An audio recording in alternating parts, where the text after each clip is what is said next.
लेकिन सब सर भारत की वायुसेना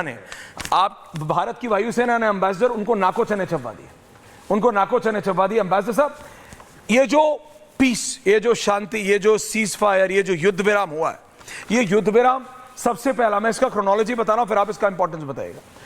सबसे पहले आता है अमेरिकी राष्ट्रपति का, डोनाल्ड ट्रंप, और वो कहते हैं मैंने दोनों से बात की है,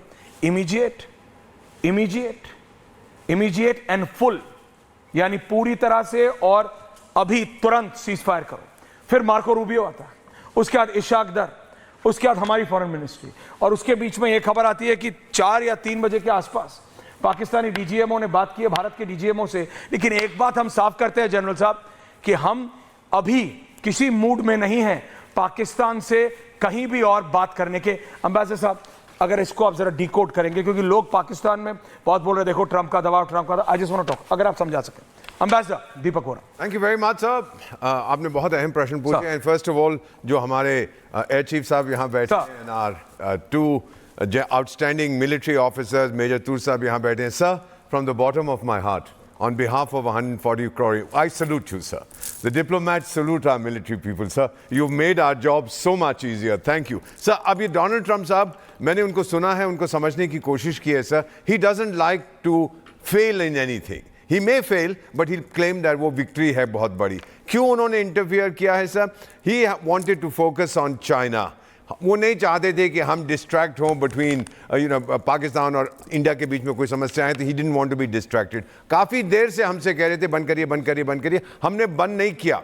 सो what he has done is now, उन्होंने हमसे रिक्वेस्ट किया है, Pakistan has probably gone to him. शुरू में तो कह रहे हम नहीं रुकेंगे, और वो जो है ना उनका राक्षस मंत्री, जो भी उसका नाम है, रक्षा मंत्री ऐसा ही कुछ है, he has been making contradictory statement. वो तो वही कहता है जो उसकी फौज कहती है। एयर चीफ मार्शल साहब, फौज पाकिस्तानी सरकार को कहती है जंप, वो एक सवाल पूछते हैं, how high should be jump. No, this is what we are seeing, sir. So therefore the role of America in this is basically to flatter President Donald Trump's ego. On the other hand, America से अभी पंगा लेना is not a wise thing when you have a person like President Trump. उन्होंने जोर लगाया, he wants to claim credit, he's jumped the gun, very good. Let him do it, it doesn't bother me. Sir, this is only a ceasefire. The big guns will not boom. It's not a peace deal. It does not mean we've agreed on anything. It doesn't mean that we are cancelling the Indus Water Treaties agreement. It doesn't mean we are opening the borders. It doesn't mean we are going to exchange high commissioners. ये तो एक बहुत छोटा step है. The rest will come. We've also made it clear, Atank is an act of war. And this, I think Trump will also tell those guys one more thing, and don't come crying uncle, because then I will not be able to help you. But what we've proved, sir, this has not been an all of defense ministry approach or all of external affairs ministry approach. This is not even an all of government approach. All of people approach हमने किया है, sir. इसमें बस इतना ही मैं कहूँगा, जितने general साहब बैठे हैं, करोड़ों लोग, you know, your program is insanely popular. उनसे इतना ही मैं कहना चाहता हूँ that what we are doing is a very measured step we are taking. We want to save lives. We want to prevent more damage on our side. उनको कोई फर्क नहीं पड़ता है. And the Chinese also have put pressure कि हमारे जो जहाज हैं, JF, whatever 16, 17, 15, आपने उनको expose कर दिया है. अभी जो मेजर साहब बता रहे थे, which is confirmed. I was speaking to one of the 3 African countries where I'm special advisor. They said, Mr. Ambassador, हम हमसे शुरू से कह रहे थे about Chinese equipment, be careful. We are seeing that you are treating them like flies. You are swatting them in the sky. All I want. कान पे मच्छर बैठता है बिल्कुल, क्योंकि ये एक ऐसा देश है जनरल साहब.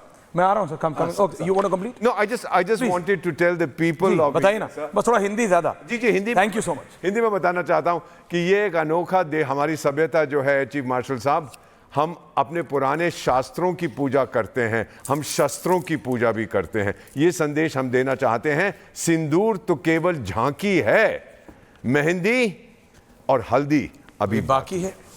जनरल साहब, और ये क्लियरली बताया जा रहा है, my defence sources are saying, आप लोगों को बेहतर पता होगा नहीं रे, कि डीजीएमओ पाकिस्तान ने कॉल किया डीजीएमओ इंडिया को, डिसीजन ऑफ सीज फायर, ये जो युद्ध विराम है,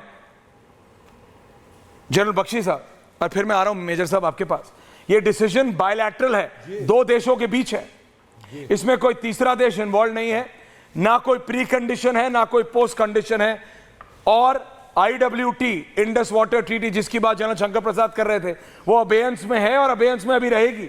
और भारत का स्टैंड आतंकवाद पे अनकॉम्प्रोमाइज्ड है, हम उस पे नहीं झुकेंगे। जीजे साहब आ रहा हूं, कमांडो साहब आ रहा हूं, लेकिन जनरल बख्शी, आतंकवाद किसी ने मध्यस्थता नहीं की है, हम प्री कंडीशंस नहीं रखते, और इंडस वाटर ट्रीटी अबेयंस में थी और अबेयंस में रहेगी। जनरल बख्शी साहब। बिल्कुल बिल्कुल रहेगी। द सिंपल फैक्ट इज हमने सिर्फ सीज फायर दिया है। There has been no peace agreement between us, nothing about J&K, no discussions, no third party intervention, absolutely not. It is just a ceasefire. That means the guns have stopped firing only because Pakistan has said, बस हो गई मेरे आका, बस छोड़ दो अब. ठीक है? It's like raising a white bloody flag. Pakistan के डीजीएमओ ने हमारे डीजीएमओ को कॉल किया और बोले यार बहुत हो गया, अब छोड़ दो. ठीक है? उसके बाद मार्को रूबियो उनके ऊपर छा गए थे. पिछले 3 दिन से 48 घंटे से लगातार फोन पे फोन कर रहे हैं. बीच में तो ये खबर भी आई कि उन्होंने उठा के आसिफ मुनीर को फोन किया है कि तेरे ये चमचे अमचे तो नहीं सुनते, तू है असली आका, तेरे को मैं रॉयट एक्ट पढ़ रहा हूं. ठीक है? और देखिए साहब, जो क्लिंचिंग आर्ग्यूमेंट था वो कल रात इंडियन एयर फोर्स से आया है. By attacks on his air bases, हिला के रख दिया. Graphics, you know, he wanted a kick, he got one.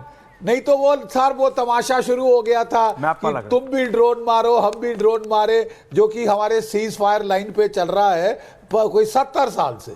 ठीक है, 75 साल से चल रहा है. वाला graphic चलाइएगा. We didn't want to get into a drama. We had to break the log jam. इसलिए we escalated to de-escalate. Please get that right. We escalated to de-escalate. अगले दिन फर्क पता चल गया, पाकिस्तान की फौज पिट गई है. Let there be no doubt. Any military professional knows Pakistan की फौज को, पाकिस्तान की एयरफोर्स को धो दिया है. वॉर में फेज 1 होता है गेनिंग एयर सुपीरियरिटी, उसके बाद हमारी आर्मीज, टैंक फॉर्मेशन और नेवी वो आगे बढ़ती है. Once we have command of the skies. मैं 71 का युद्ध लड़ चुका हूं, बिल्कुल यही चीज की थी. 3 दिसंबर को उसकी एयरफोर्स ने हमला किया, हमने अगले दिन से जवाबी हमला किया. 2 दिन में उसकी एयरफोर्स बांग्लादेश के ऊपर से गायब हो गई थी. सारी एयरफील्ड्स क्रेटर हो गई थी. ठीक है साहब. उसके बाद एयर सुपीरियरिटी नहीं, एयर सुप्रीमेसी हासिल हुई थी ओवर बांग्लादेश. हमारी कॉन्वॉयज बम्पर टू बम्पर जा रही थी. ठीक है, हमारा एयरक्राफ्ट कैरियर निर्भीक होके घूम रहा था अरब सागर से बंगाल की खाड़ी के अंदर. ठीक है, हमने उसके बाद जो है मार लगाई. 550 किलोमीटर हमारी फौजें 13 दिन में गई. कैपिटल सिटी ढाका पे फतेह करी, तिरंगा झंडा फहराया. 93,000 कैदियों ने आत्मसमर्पण किया और पाकिस्तान के 2 टुकड़े हो गए. ठीक है साहब. नाउ हालात हम इस दर्जे पे ले आए थे कि it's continuation on the ground and in the sea would have led to a foregone conclusion. Once you have gained air superiority, it is finito. सिर्फ मरने थे पाकिस्तान वाले. And the best tribute has come from Air Marshal Noor Khan, former chief of the Pakistan Air Force. वो कह रहा था हम तो हेल्पलेस थे साहब, क्या कर सकते थे, पिट गए थे. we should stop it, बंद करो, बैंड बाजा बज जाएगा. जब ये सुना हमने तो हमने कहा कि हाँ अब अंकल बोल रहा है, अब अकल ठिकाने आ गई है. इसलिए हमने सीज फायर दिया है, कोई पीस एग्रीमेंट नहीं दिया. सीज फायर कंडीशनल है. Any act of terror will be deemed an act of war. Terror war, yes.